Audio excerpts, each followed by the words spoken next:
সম্মানিত অডিয়েন্স, বরাবরের মতো আবারও আজকে মাছ ভিডিও বানাতে চলে আসলাম প্রচণ্ড কুয়াশার মাঝে। অবশ্যই আপনারা সাথে থাকবেন, ভিডিওটি শেষ পর্যন্ত কন্টিনিউ করবেন, আশা করি সকলের কাছে ভালো লাগবে। এই বলে আমি ভিডিওটি শুরু করে দিলাম। প্রচণ্ড মাছ, প্রচণ্ড মাছের চাহিদা আমাদের এলাকায়। দেখবেন মাছ ধরা, এই যে দেখবেন মাছ সবগুলা শুকনায় পড়ে গেছে। আপনারা ভিডিওটি সবাই শেষ পর্যন্ত কন্টিনিউ করেন।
মাথা ভাঙে না তো এমনিতে আসবে এমনিতে বলে বলে মাছ ধরতেছে না, ঠিক না?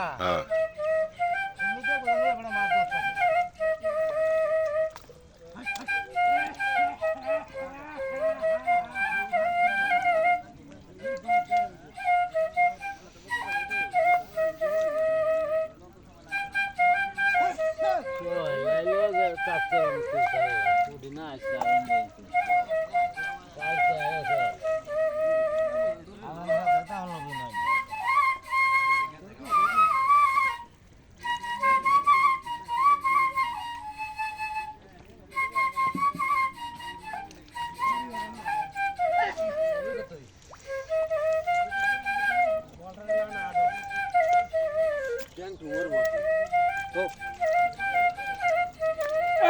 ভাই ডাবের একটা ভিডিও করে আলাদা আমি কথা কই ভাই দেন ঘুমোতে কত কষ্ট করার লাগে কতবারের ভাই